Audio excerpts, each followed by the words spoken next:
اللہ رب العالمین نے ارشاد فرمایا وَهُوَ الَّذِي أَنشَأَ جَنَّاتٍ مَعْرُوشَاتٍ وَغَيْرَ مَعْرُوشَاتٍ، وہی ہے جس نے کچھ باغات زمین پر پھیلے ہوئے اور کچھ تنوں والے جو بغیر پھیلے ہوئے ہیں، وَالنَّخْلَ وَالزَّرْعَ مُخْتَلِفًا أُكُلُهُ، اور کھجور اور کھیتی کو پیدا کیا جن کے کھانے مختلف ہیں، وَالزَّيْتُونَ وَالرُّمَّانَ، زیتون اور انار کو پیدا کیا، متشابہًا وغیر متشابہ، یہ سب کسی بات میں آپس میں ملتے ہیں اور کسی میں نہیں ملتے، کہیں شکل ایک جیسی، کہیں ذائقہ ایک جیسا، تو یہ سارے کے سارے اللہ تعالیٰ نے پیدا فرمائے۔ کُلُوا مِن ثَمَرِهِ إِذَا أَثْمَرَ، جب وہ درخت پھل لائے تو اس کے پھل سے کھاؤ، اور جو زمین کی پیداوار ہے وَآتُوا حَقَّهُ يَوْمَ حَصَادِهِ، اور اس کی کٹائی کے دن اس کا حق دو، وَلَا تُسْرِفُوا، فضول خرچی نہ کرو، إِنَّهُ لَا يُحِبُّ الْمُسْرِفِينَ، بے شک وہ فضول خرچی کرنے والوں کو پسند نہیں فرماتا۔ اللہ تعالیٰ نے کچھ باغات ایسے بنائے، پیدا فرمائے جو زمین پر پھیلے ہوئے، جیسے خربوزہ یا تربوز یا بیل بوٹے وغیرہ کچھ ایسے ہوتے جو زمین پر پھیل جاتے ہیں، بیلیں ان کی اگتی ہیں، اور کچھ ایسے ہیں جو زمین پر پھیلے ہوئے نہیں بلکہ تنے والے ہیں، جس طرح کے آم، امرود، مالدہ وغیرہ ان کے درخت ہیں۔ اسی طرح کھجور اور کھیتی، انار اور زیتون کو پیدا فرمایا، اور اس میں اللہ تعالیٰ کی عجیب قدرت ہے کہ ان پھلوں میں تاثیر اور ذائقے کے اعتبار سے تو فرق ہوتا ہے، لیکن رنگ اور پتوں کے اعتبار سے بہت مشابہت ہوتی ہے۔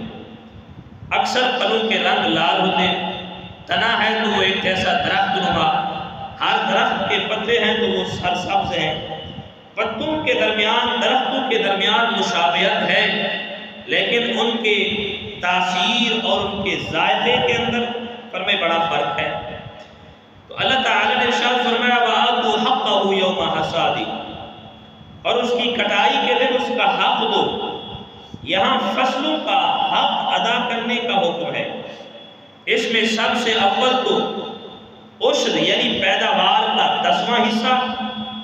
یا نصف عشر یعنی پیداوار کا 20واں حصہ داخل ہے، اور اس کے علاوہ فرمایا مساکین کو کچھ پھل دو، فقراء کو کچھ پھل دو، فرمایا کہ یہ دینا بھی پیداوار کے حقوق میں آتا ہے، پیداوار کے حقوق میں ہے۔ تو اس آیت میں اس بات کی دلیل بھی ہے کہ ہر پیداوار میں زکوٰۃ ہے، جو بھی پیداوار زمین سے اگتی ہے اس کے اندر زکوٰۃ ہے، چاہے پیداوار کم ہو یا زیادہ، اس کے پھل جو ہے سال تک رہیں یا نہ رہیں، کیونکہ اللہ تعالیٰ نے اس آیت میں کسی قید کے بغیر فرمایا وَآتُوا حَقَّهُ يَوْمَ حَصَادِهِ، کہ اس کی کٹائی کے دن اس کا حق دو۔ مطلب جب بھی کوئی پیداوار، کوئی فصل فرمائے تیار ہوتی ہے، ہم اسے اٹھاتے ہیں، کاٹتے ہیں، تو فرمایا اس وقت اس کا حق دینا ہے۔ حضرت سیدنا عبداللہ بن عمر رضی اللہ تعالیٰ عنہ سے روایت ہے، رسول اللہ صلی اللہ علیہ وآلہ وسلم نے ارشاد فرمایا جو زمین بارش، نہر اور چشموں سے سیراب ہو اس میں عشر ہے یعنی 10واں حصہ ہے، اور جو پانی کھینچ کر مطلب ٹیوب ویل کے ذریعے یا کنویں سے ڈول کے ذریعے فرمائے کہ اپنی فصل کو سیراب کیا جائے اس میں نصف عشر ہے یعنی 20واں حصہ۔ تو اللہ تعالیٰ کے محبوب علیہ السلام نے اس بات کی بھی وضاحت فرما دی کہ جو زمین بارش، نہر اور چشموں سے سیراب ہو اس میں عشر یعنی 10واں حصہ ہے، اور جو ٹیوب ویل وغیرہ سے سیراب ہو تو اس میں 20واں حصہ ہے۔ اور آیت کے اگلے حصے میں اللہ تعالیٰ نے فرمایا وَلَا تُسْرِفُوا، فضول خرچی نہ کرو۔ مفسرین نے فضول خرچی کے مختلف محمل بیان فرمائے، مختلف مقامات بیان فرمائے۔ امام سدی مفسر سدی کا قول ہے کہ اگر کل مال خرچ کر ڈالا اور اپنے گھر والوں کو کچھ نہ دیا اور خود فقیر بن بیٹھا تو یہ خرچ بھی بے جا ہے، فرمائے کہ یہ فضول خرچی کے اندر شامل ہو۔ اور اگر صدقہ دینے ہی سے ہاتھ روک لیا تو یہ بھی بے جا ہے۔ ایک تو ہے کہ سب کا سب دے دیا اور دوسرا کچھ بھی نہ دیا، سارا اپنے پاس رکھ لیا۔ اور فرمائے کہ یہ دونوں چیزیں اسراف میں داخل ہیں۔ حضرت سیدنا سعید بن مسیب رضی اللہ تعالیٰ عنہ کا بھی ایسا ہی قول ہے، اور حضرت سیدنا سفیان ثوری رضی اللہ تعالیٰ عنہ کا قول ہے کہ اللہ عز و جل کی اطاعت کے سوا اور کام میں جو مال خرچ کیا جائے وہ قلیل بھی ہو تو فضول خرچی میں شامل ہے۔ اللہ کی اطاعت کے علاوہ کسی اور کام میں خرچ کیا جائے تو وہ اسراف میں شامل ہے۔ امام زہری کا قول ہے کہ اس کے معنی یہ ہے کہ معصیت میں خرچ نہ کرو۔ معصیت کا مطلب نافرمانی والے کاموں میں پر میں اپنا مال خرچ نہ کرو، گناہوں والے کاموں میں اپنا مال خرچ نہ کرو۔ اور امام مجاہد رحمت اللہ تعالی نے فرمایا کہ اللہ کے حق میں کوتاہی کرنا اسراف ہے، فضول خرچی ہے۔ جو اللہ نے حقوق مقرر فرمائے ان حقوق کو صحیح طریقے سے ادا کرنا۔ اور اگر ابو قبیس پہاڑ سونا ہو اور اس تمام کو راہ خدا میں خرچ کر دو تو فرمایا اسراف نہ ہوگا، اور ایک درہم گناہ میں خرچ کرو تو یہ فضول خرچی ہے۔ تو اس لیے اللہ تبارک و تعالی نے فرمایا وَلَا تُسْرِفُوا، فرمایا فضول خرچی نہ کرو۔ ایک بات تو یہ کہ سارا کا سارا مال ہی خرچ نہ کر دو کہ تم خود فقیر بن کے بیٹھ جاؤ، پھر لوگوں کے سامنے ہاتھ پھیلاؤ مانگو۔ اور دوسری بات یہ ہے کہ اللہ کی راہ میں کچھ بھی نہ دو، سب کا سب اپنے پاس ہی رکھ دو۔ تو قرآن نے تو ہمیں بتایا وَآتُوا حَقَّهُ، فرمایا اس کا حق دو۔ تو حق تو ہم نے سارا ہی رکھ لیا اپنے پاس، تو اس کو بھی اسراف میں شامل فرمایا۔ اور گناہ والے کاموں میں بھی مال خرچ کرنا چاہے وہ تھوڑا ہی کیوں نہ ہو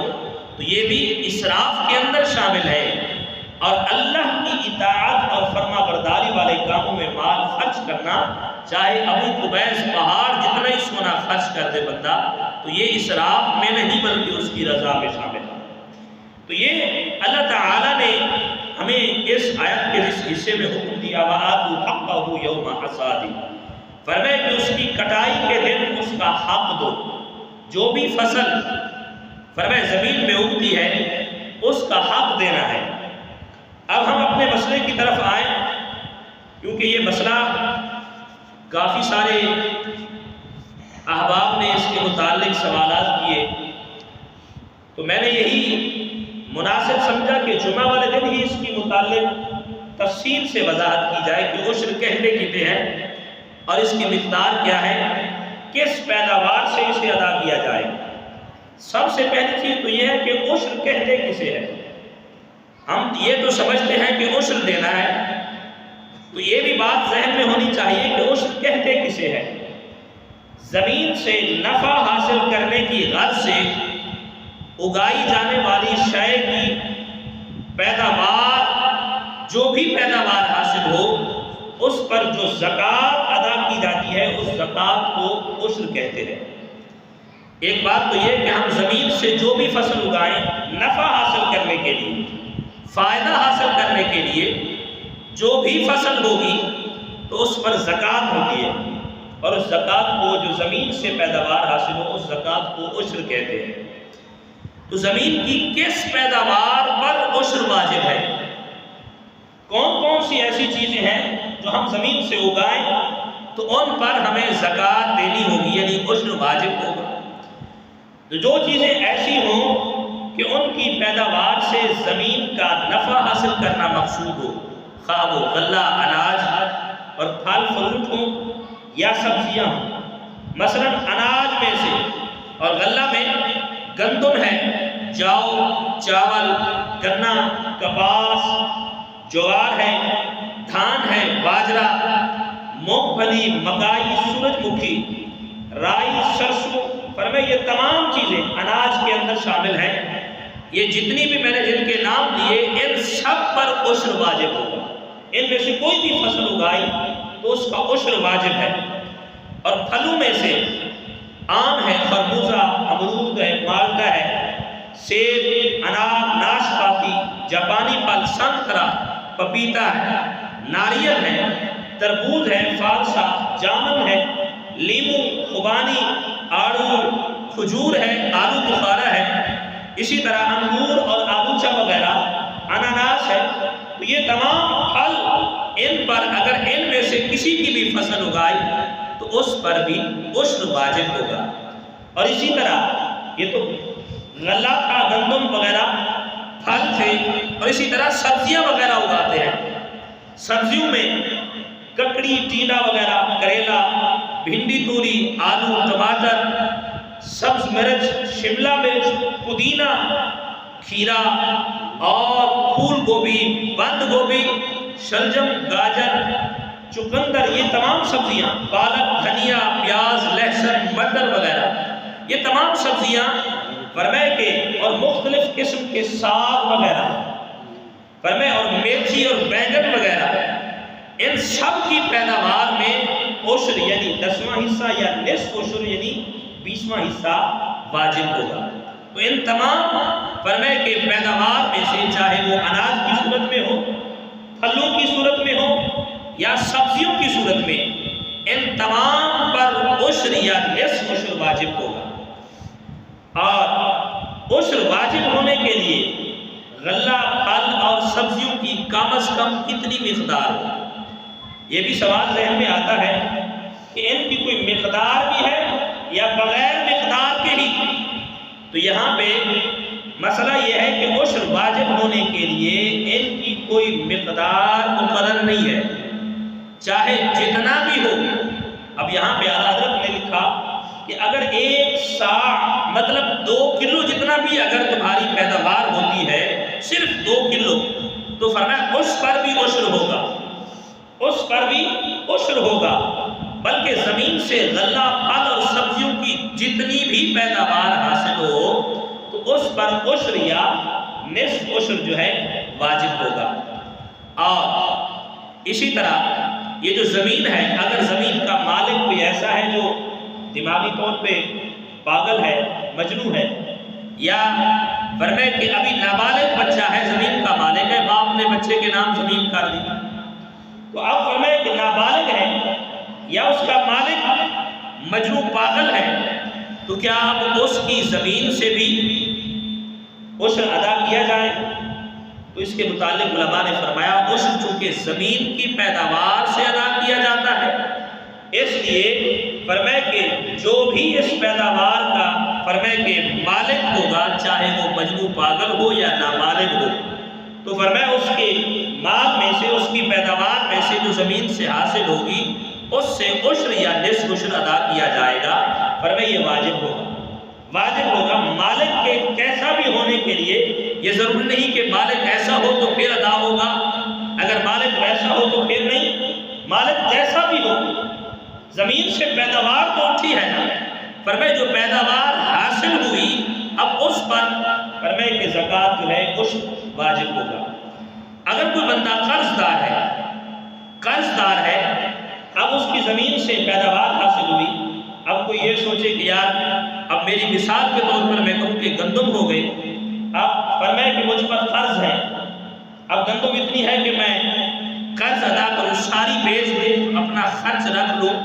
ساری بیچ کے پھر میرا قرض ادا ہو جائے گا، تو کیا اب قرض دار ہو اس پر عشر واجب نہیں ہوگا؟ تو یہاں پہ علماء نے فرمایا کہ قرض دار ہونا اس بات کی یہ دلیل نہیں کہ اس پر عشر واجب نہیں، عشر تو زمین کی پیداوار پر ہے، چاہے اس پر جتنا بھی قرض ہو، فرمائے اس پر عشر واجب ہوگا۔ زمین کی پیداوار جو بھی حاصل ہوگی اس کا 10واں یا 20واں حصہ دینا اس پر واجب ہوگا۔ اور اسی طرح اگر کوئی شرعی فقیر ہے، اتنا غریب ہے کہ اس کے پاس فرمائے کہ بمشکل اس کے گھر کا گزارا ہوتا ہے، تو کیا اس پر بھی عشر واجب ہوگا اگر وہ کسی کی زمین کاشت کرے؟ تو فرمایا ہاں، شرعی فقیر پر بھی عشر واجب ہوگا، کیونکہ عشر واجب ہونے کا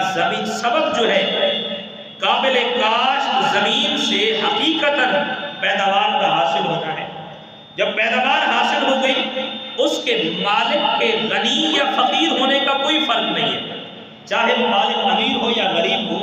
اب زمین سے جو پیداوار حاصل ہوئی ہے اس کا حق ادا کرنا ہے، اس پر بھی عشر واجب ہوگا۔ اسی طرح ایک مسئلہ یہ بھی ہے کہ عام طور پہ مال کی ہم زکوٰۃ دیتے ہیں، ہمارے پاس 7.5 تولے سونا ہے یا 52.5 تولے چاندی کی مقدار قیمت موجود ہے، اس کے لیے شرط یہ ہوتی ہے کہ اس پر پورا سال گزرے، پورا سال اتنی مقدار آپ کے پاس ہو، اور فرمائے پھر جا کے زکوٰۃ فرض ہوتی ہے۔ تو کیا زمین کی پیداوار کے لیے بھی سال کا گزرنا شرط ہے؟ سال کا گزرنا شرط ہے، تو فرمایا عشر واجب ہونے کے لیے پورا سال گزرنا شرط نہیں ہے۔ اگر ایک سال میں آپ کئی فصلیں اگاتے ہیں، تو ہر فصل پر، ہر پیداوار پر فرمایا عشر واجب ہوگا، ادا کرنا ہوگا۔ اسی طرح اور مختلف زمینوں کو سیراب کرنے کے لیے الگ الگ طریقے استعمال ہوتے ہیں۔ بعض زمینیں ایسی جگہ ہوتی ہے وہاں پہ صرف بارش کا پانی استعمال ہوتا ہے، بعض مقامات ایسے ہوتے ہیں جہاں پہ صرف نہری پانی استعمال ہوتا ہے، اور بعض مقام ایسے ہوتے ہیں کہ وہاں پہ صرف ٹیوب ویل کا پانی استعمال ہوتا ہے، اور بعض جگہ ایسی ہوتی ہے جہاں پہ ٹیوب ویل اور نہر دونوں کا پانی استعمال ہوتا ہے۔ تو اب فرمائے کہ ان مختلف فرمائے کیفیات میں عشر جو ہے ہمیں 10واں حصہ دینا ہوگا یا 20واں حصہ؟ تو اس کے متعلق علماء نے فرمایا کہ پہلی صورت تو یہ ہے کہ جو کھیت بارش، نہر، نالے کے پانی سے قیمت ادا کیے بغیر، یہ بات ذہن میں رہے، جو فرمائے کھیت بارش، نہر یا نالے سے قیمت ادا کیے بغیر سیراب کیا جائے، اس میں 10واں حصہ واجب ہوگا، عشر واجب ہوگا، یعنی 10واں حصہ۔ جہاں پہ قیمت ادا نہ کی گئی، بغیر قیمت کے پانی فرمائے استعمال ہوتا ہے، کھیتوں کو سیراب کیا جاتا ہے، تو اس صورت میں فرمایا کہ یہ عشر یعنی 10واں حصہ واجب ہوگا۔ یہاں یہ بات بھی میں واضح کر دوں، کیونکہ ایسا ہوتا ہے کہ آج کل تقریباً ہر علاقے میں اکثر جگہ پہ ایسا ہوتا ہے کہ جب پانی نہری لگاتے ہیں تو اس کا جو ہے وہ آپ کے ہاں پتہ نہیں کیا معاملہ کہتے ہیں، آبیانہ فرمائے کہا جاتا ہے، تو یہ ادا کیا جاتا ہے، چاہے وہ تھوڑا ہو یا زیادہ ہو، یہ ادا کرتے ہیں، تب جا کے ہمیں پانی ملتا رہتا ہے۔ تو یہ حکومت کو ٹیکس کی صورت میں ادا کیا جاتا ہے۔ اس کے بارے میں جدید یعنی متاخرین علماء نے یہ فتویٰ دیا ہے کہ اس صورت میں اگر آپ آبیانہ یا معاملہ وغیرہ ادا کرتے ہیں تو اس صورت میں آپ اس کی قیمت دے رہے، تو ایسی صورت میں آپ 10واں نہیں بلکہ 20واں حصہ ادا کریں گے، آپ پر نصف عشر واجب ہوگا، یعنی 20واں حصہ اپنی پیداوار کا دینا ہوگا۔ ایک کیفیت تو یہ تھی، اور دوسری کیفیت جس کھیت کی آپ پاشی ٹیوب ویل وغیرہ سے فرمائے کہ یعنی قیمت کے آپ ٹیوب ویل چلاتے ہیں، اس سے آپ سیراب کرتے ہیں اپنے کھیتوں کو، تو اس میں نصف عشر یعنی 20واں حصہ دینا ہوگا، 20واں حصہ دینا ہوگا۔ اور تیسری صورت یہ ہے کہ اگر نہر یا ٹیوب ویل پانی جو ہے پانی خرید کر آپ پاشی کی ہو، وہ پانی کسی کی ملکیت ہے، ایک تو ہے کہ اپنا ٹیوب ویل ہے آپ اس پر خرچ کرتے ہیں، اور دوسرا کسی سے خریدا، نہر کا پانی کسی اور کی باری تھی اور کہتا ہے کہ میں بیچوں گا اس پانی کو، بغیر پیسے کے نہیں دیتا، تو فرمایا اس صورت میں بھی فرمایا نصف عشر واجب ہوگا، یعنی 20واں حصہ دینا ہوگا۔ اور چوتھی کیفیت یہ ہے کہ اگر فرمایا کھیت جو ہے کچھ دنوں بارش کے پانی سے سیراب ہوتے ہیں اور فرمایا کچھ دنوں جو ہے وہ ٹیوب ویل کے پانی سے، تو اگر اکثر یعنی سال کے دنوں میں اکثر اگر یا جو بھی فصل آپ نے اگائی، کوئی بھی فصل ہے، بالفرض 3 مہینے کی فصل ہے، تو اب اس میں سے 2 مہینے اگر پانی بارش کا یا نہر کا بغیر قیمت ادا کی آپ نے فرمائے پانی استعمال کیا، سیراب کیا کھیتوں کو، تو اس وقت اس صورت میں عشر ادا کرنا ہوگا، یعنی 10واں حصہ۔ اور اگر اکثر حصہ آپ نے ٹیوب ویل کے پانی سے یا نہری پانی قیمت ادا کر کے آپ نے کھیتوں کو سیراب کیا، تو ایسی صورت میں آپ نے نصف عشر یعنی 20واں حصہ آپ کو دینا ہوگا۔ تو یہ فرمائے پانی کی مختلف کیفیات کے اعتبار سے فرمائے کہ یہ زکوٰۃ کا طریقہ کار بھی بدل جائے گا۔ اگر پانی آپ کو فری میں مل رہا ہے، یعنی بارش کا پانی ہے یا فرمائے نہری نالے کا پانی فری میں فرمائے آپ لگاتے ہیں، تو اس وقت آپ کو 10واں حصہ فرمائے عشر واجب ہوگا۔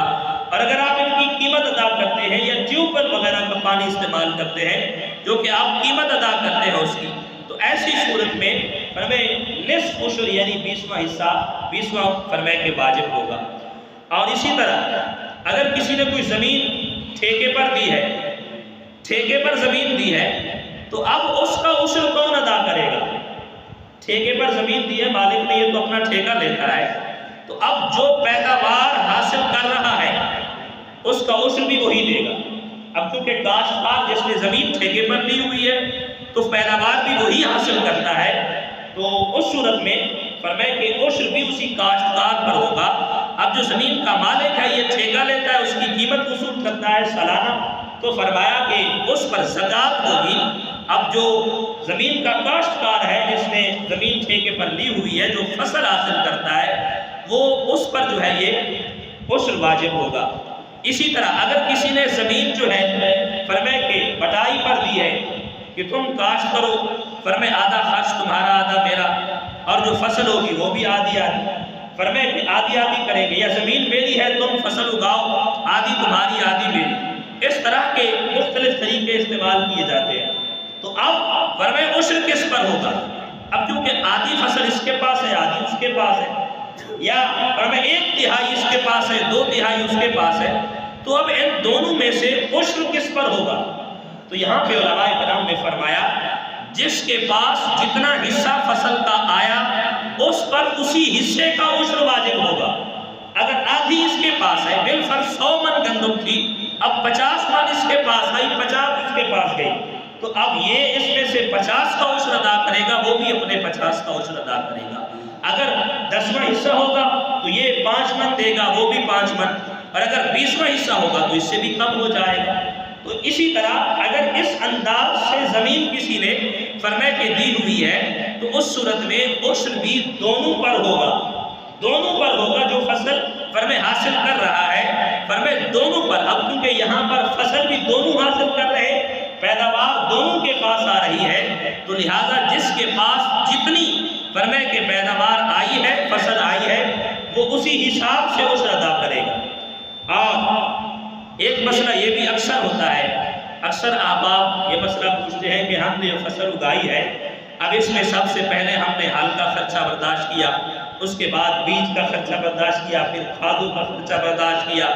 اور پھر مزدور رکھا ہم نے پانی لگانے کے لیے، اس کا خرچہ، یہ سارے خرچے ہم نے کیے۔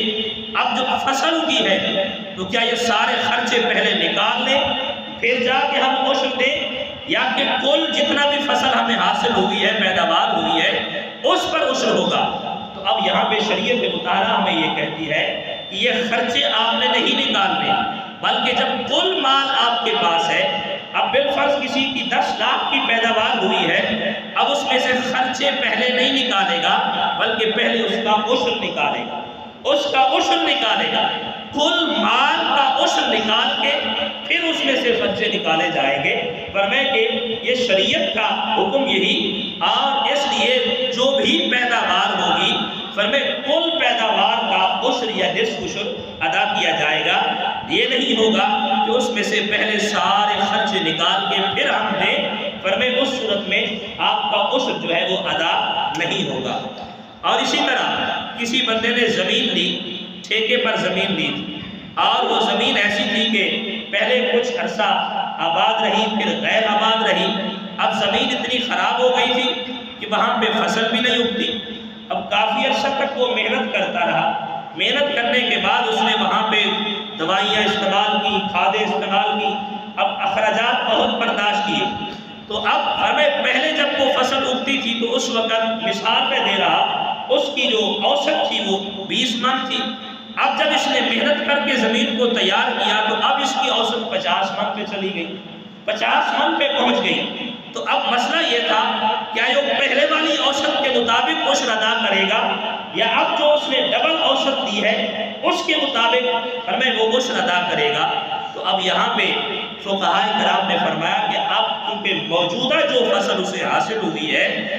اس کا اعتبار کیا جائے گا. یہ نہیں ہوگا کہ پہلے جو ہوتی تھی اب اسی حساب سے ہم دیں گے، بلکہ جو اب موجودہ فصل ہوئی ہے چاہے وہ جتنی ہے اسی حساب سے اسے عشر دینا واجب ہوگا. اور اسی طرح صدقہ فطر میں بھی نیت کرنا، کیونکہ جب ہم صدقہ فطر دیتے ہیں تو اس میں فرمائے کہ نیت شرط ہوتی ہے، نیت بھی شرط ہوتی ہے اور مسلمان فقیر کو مالک بنانا بھی شرط ہوتا ہے. تو جب ہم عشر دے رہے ہیں تو اس میں بھی کیا نیت شرط ہے؟ تو یہاں پہ علماء کرام نے فرمایا ہاں جی اس میں بھی نیت شرط ہے، کیونکہ یہ زکوٰۃ واجبہ ہے، اس میں نیت شرط ہے اور نیت بھی ہے، اور جس کو آپ دے رہے ہیں اسے مالک بھی بنائے. اور عشر میں جو پیداوار حاصل ہوئی کیا ہم وہی فصل دیں؟ مثال کے طور پر گندم ہے یا کوئی اور فصل ہے، کیا وہی فصل ہی ہم عشر میں دیں یا اس کی قیمت بھی دے سکتے ہیں؟ تو موجودہ فصل میں سے جس قدر غلہ یا پھل ہو ان کا پورا عشر یعنی 10واں حصہ یا 20واں حصہ آپ اناج کی صورت میں، پھلوں کی صورت میں، سبزیوں کی صورت میں اگر دینا چاہیں تب بھی جائز ہے. اگر آپ اس کی قیمت جتنا حصہ بنتا ہے اس کی قیمت جو موجودہ قیمت ہوگی وہ قیمت اگر آپ کسی کو دینا چاہیں تب بھی جائز ہے. دونوں صورتوں میں عشر ادا ہو جائے گا. اب آخر کی بات یہ کہ عشر کسے دیا جائے گا؟ عشر چونکہ کھیت کی پیداوار کی زکوٰۃ ہے، اس لیے جن لوگوں کو زکوٰۃ دی جاتی ہے عشر بھی انہیں ہی دیا جائے گا. اور فرمائے کہ جو حقدار ہیں زکوٰۃ لے سکتے ہیں ان کو دیا جائے گا. ان کے علاوہ جو حقدار نہیں ہیں اگر ان کو دیں گے تو اس صورت میں آپ کا عشر ادا نہیں ہوگا. آخر میں ایک مسئلہ، ابھی ایک بھائی نے مسئلہ یاد دلایا تھا اور پوچھا بھی تھا اس بارے میں، تو میں نے اعلیٰ حضرت سے فتاوی رضویہ شریف کے متعلق اس مسئلے کے بارے میں وضاحت دیکھی.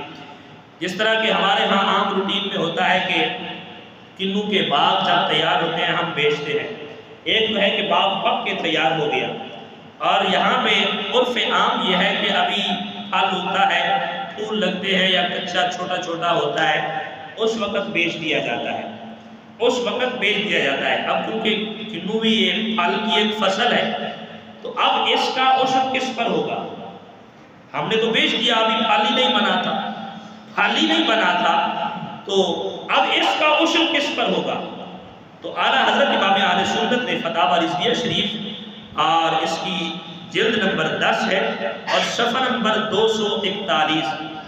آپ فرماتے ہیں کہ جب پھل ظاہر ہو جائیں اور کسی کام کے قابل ہوں اس سے پہلے بیع جائز نہیں ہے. ایک بات تو یہ، اور اس وقت اس میں عشر واجب ہوتا ہے کہ پھل اپنی حد کو پہنچ جائے، یعنی اتنا پھل ہو جائے کہ پکا ہے یا کچھ کچا ہے، اب اتنا اندازہ ہے کہ یہ پھل جو ہے تیار ہو گیا ہے، ضائع ہونے والا نہیں ہے. تو اب کچے اور ناتمام ہونے کے باعث ان کے بگڑ جانے یا سوکھ جانے یا مارے جانے کا اندیشہ نہیں ہے. اگرچہ ابھی توڑنے کے قابل نہیں ہے لیکن اب پھل تو بنا ہوا ہے، اس میں رس اور ذائقہ بھی موجود ہے. تو یہ حالت جس کی ملک میں پیدا ہوگی اب جو اس حالت کا مالک ہوگا اس عشر بھی اسی پر ہوگا. مثال کے طور پر اب کنوں اپنی مقدار یعنی جتنا میں پکتا ہے ابھی پکا نہیں ہے، مثال کے طور پر ابھی وہ کچا ہے لیکن پھل مکمل طور پہ تیار ہو چکا ہے، مکمل طور پہ اب پھل کی کیفیت جو ہے صورت اختیار کر چکا ہے. تو اب اس وقت جو اس کا مالک ہوگا عشر بھی اسی پر ہوگا. اگر اسی حالت میں اب جب پھل مکمل بن چکا ہے اگر اس حالت میں خریدنے والا اس کا مالک ہے تو اب عشر بھی اسی پر ہوگا. اور اگر فرمائے کہ اس حالت میں جب پھل مکمل بن چکا ہے اگر بیچنے والا اس کا مالک ہے تو اب عشر بھی اسی پر ہوگا. کیونکہ یہاں پہ عرف عام میں کیفیت یہ ہے کہ پھل جو ہے ہم تو تیار ہونے سے پہلے ہی بیچ دیا جاتا ہے، تو اب اس صورت میں عشر خریدنے والے پر ہوگا اور یہ جو بیچنے والا ہے اس پر زکوٰۃ ہوگی، اس پر زکوٰۃ ہوگی، یہ اس کی زکوٰۃ ادا کرے گا کیونکہ اس نے قیمت وصول کی ہے۔ اب جب پھل مکمل تیار ہوا، یہ اس کا مالک نہیں ہے، اس کا مالک تو وہ ہے جو خریدنے والا ہے، تو اب اس صورت میں عشر جو ہے اس پر ہوگا اور بیچنے والے پر اس مال کی زکوٰۃ ہوگی۔ تو یہ مسئلہ بھی واضح ہوا۔ تو اس صورت میں فرمائے کہ کنوں کے باغات کے جو مالک ہیں وہ اس صورت میں اس مسئلے کو سمجھیں گے کہ عشر جو ہے اگر ایسی کیفیت میں بیچا کہ ابھی پھل جو ہے بالکل تیار ہی نہیں ہوا، پھول نکلے ہوئے یا کچا چھوٹا چھوٹا تھا، تو فرمائے اس صورت میں فرمائے بیچ دیا گیا۔ اب جب پھل مکمل ہوا اس صورت میں یہ مالک نہیں تھے، تو ایسی کیفیت میں ان پر عشر نہیں ہوگا بلکہ خریدنے والے پر ہوگا۔ اور اگر یہ خود اس وقت اس کے مالک ہیں، ابھی بیچا نہیں ہے، ابھی بیچا نہیں ہے کہ اب بیچیں گے، جب پھل مکمل ہو گیا یا پک کے تیار ہو گیا اس وقت بیچا ہے، تب جو ہے ایسی کیفیت میں اگر بیچا ہے تو اس صورت میں یہ بیچنے والا مالک جو ہے اس پر عشر ہوگا، اس پر اس کا عشر ادا کرنا ہوگا۔